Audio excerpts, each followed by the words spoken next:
This lesson covers the installation of the DNS server role.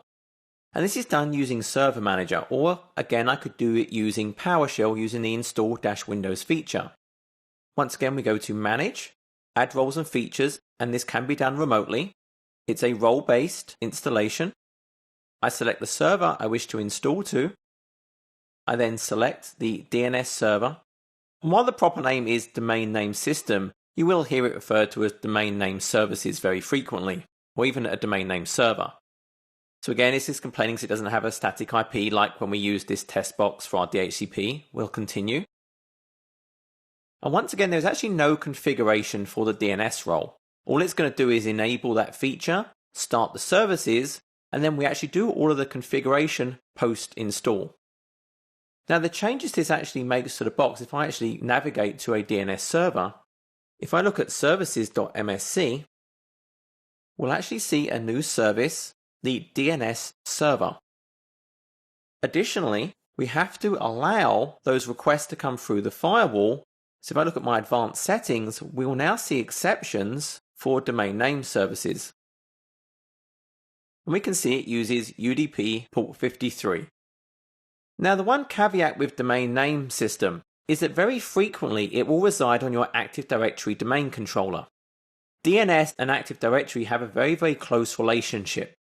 DNS acts as the name resolution for Active Directory. It also integrates very tightly with Active Directory, allowing our DNS records to actually be stored and replicated through the Active Directory.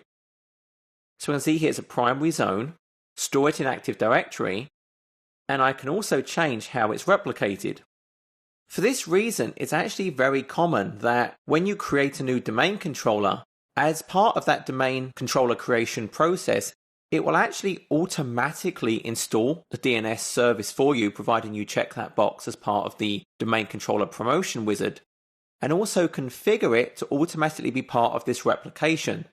So while we can manually install the DNS service, and you may need to do that if you're setting up DNS servers that are separate from Active Directory, the reality is for most DNS servers in your organization that are being used as part of Active Directory will be automatically installed and configured for you. Now once you have configured your DNS server, the next thing to do will be to add the various forward and reverse lookup zones. You may also configure entries such as my forwarder. For example, if you have an ISP and they prefer you to make your external name resolution requests through their DNS servers, you would add them through the Forwarders tab.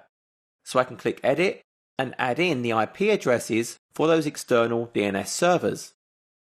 I would then add my various zones to my DNS server, and I could make sure my clients are configured with my DNS server's IP address.